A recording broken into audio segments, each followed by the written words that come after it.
আসসালামু আলাইকুম বিসমিল্লাহির রহমানির রহিম welcome back to my channel cooking with Tasmim.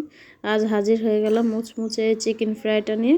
এটা ঘরে থাকা মশলা দিয়ে আমি তৈরি করে দেখিয়েছি। তা প্লিজ ভিডিওটি না টেনে শেষ পর্যন্ত দেখবেন এবং চ্যানেলে নতুন হয়ে থাকলে অবশ্যই সাবস্ক্রাইব করবেন এবং আমার জন্য দোয়া করবেন। আপনাদের দোয়ায় আমি এগিয়ে যাবো ইনশাআল্লাহ। দেখুন এখানে আমি কিছু মুরগির পিস নিয়ে নিয়েছি।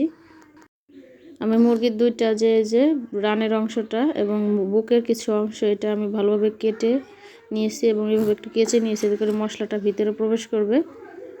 মরিচের গুঁড়ি দিয়ে দিলাম 1 চা চামচ, লবণ দিয়ে দিলাম 1 চা চামচ থেকে একটু কম।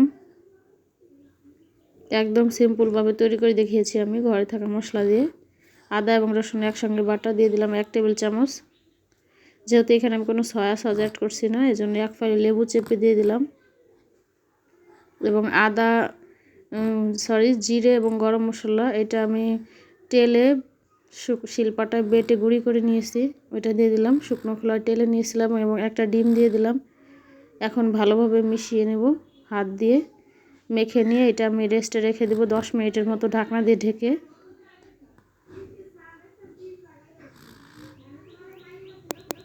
মুরগির মাংসটাকে রেস্টে দিয়ে আমি এদিক দিয়ে যে কোটিংটা, সেই ময়দার কোটিংটা আমি এখন তৈরি করে নেব। দেখুন এখানে আমি এক মেজারমেন্ট কাপেরই 1 কাপের মতো ময়দা অ্যাড করে দিলাম। আপনারা চাইলে এর মধ্যে এখন কিছুটা কর্নফ্লাওয়ারও অ্যাড করে দিতে পারেন, তো আমার কাছে কর্নফ্লাওয়ার নাই, এজন্য আর দিলাম না, শুধু ময়দাতেই হয়ে যাবে। এবং মরিচের গুঁড়ি দিয়ে দিলাম 1 চা চামচ, লবণ দিয়ে দিলাম 1/2 চা চামচ। দিয়ে এই মিশ্রণটাকে এখন ভালোভাবে একটু নেড়ে চেড়ে মিশিয়ে নেব। দেখুন এই তো তৈরি হয়ে গেল যে এই মুরগির মাংসের ফ্রাই চিকেনের যে কোটিংটা। এখন 10 মিনিট পর দেখুন আমি এখন এখান থেকে একটা পিস নিয়ে এর মধ্যে এভাবে দিয়ে দেব। হাত দিয়ে একটু চেপে চেপে লাগিয়ে দিবেন বেশি করে।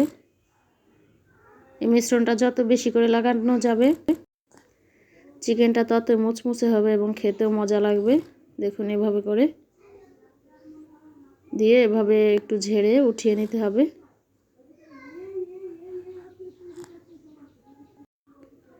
এভাবে করে করে দেখুন আমি অনেকগুলো এমনভাবে করে নিয়েছি। এখন এটা ডুবো তেলে ভাজার পালা।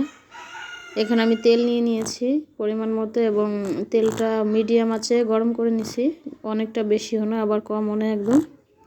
এবং এ পর্যায়ে আমি এগুলো দিয়ে দিলাম। দিয়ে এটা আমি এখন ভেজে নেব মিডিয়াম আঁচে। চুলার আঁচটা একদম বাড়ানো যাবে না, তাহলে উপরটা পুড়ে যাবে এবং ভিতরটা কাঁচা থেকে যাবে। এটা আমি 8 থেকে 10 মিনিটের মতো মিডিয়াম আঁচে ভেজে নেব। দেখুন এখন আমার হয় নাই, আমি আরও 4-5 মিনিটের মতো ভেজে নেব। এখন আমি উল্টে পাল্টে দিচ্ছি।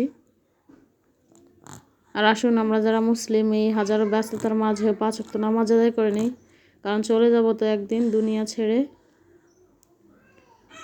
দেখুন হয়ে গেছে আমার চিকেনটা ভাজা। এখন আমি এটা তুলে নেব। আপনারা আপনাদের পছন্দ মতো কালার করে তুলে নিতে পারেন, চাইলে এর থেকে একটু বেশিও ভাজতে পারেন, তো আমার মনে হয় এটাই পারফেক্ট।